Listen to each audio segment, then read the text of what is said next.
is Shana Weinberg, and I graduated in 2011, and I'm currently the manager for the Center for the Study of Slavery and Justice here at Brown. We have a mission to examine the history of slavery in the Atlantic world and globally, and also to look at the legacy of that slavery, looking at certain inequities today and modern day bondage. Since the center has a really strong public education mission, one of the things that we want to do is to have an exhibit every year. So we put together this exhibit. It's called Ships of Bondage and the Fight for Freedom, and it explores slave insurrections on 3 different ships. And we really tried to tell it from the perspective of enslaved peoples. So we tried to capture their voices if we could, or looking through the archives trying to find different documents or images or things that would give them a place in the story instead of telling their story for them. I mean, this wall is about the Amistad, and we were able to sort of highlight different people on the ship. It's a very people-centered exhibit.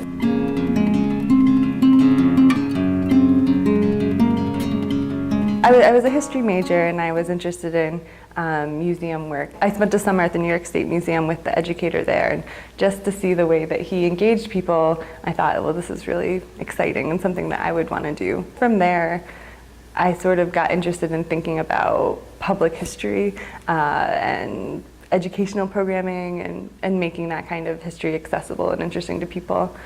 I've been really thankful that I ended up here. When I started, my community job was to work with this archive of stories collected when StoryCorps had been here, the NPR radio program. And there was this archive of 100 stories, hours of interviews between family members and friends and colleagues, and no one had gone through it. I was able to do these short radio segments for Rhode Island Public Radio. They taught me how to audio edit, and I got to work with them about the different kinds of stories that were really powerful. And then I worked with students here, and we created this totally audio listening experience where we had people wander through the house.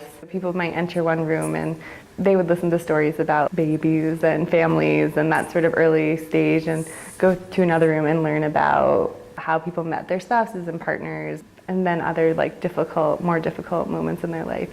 Telling stories, I guess that's the big thing I got out of the program, is thinking about history as stories and how do you tell that.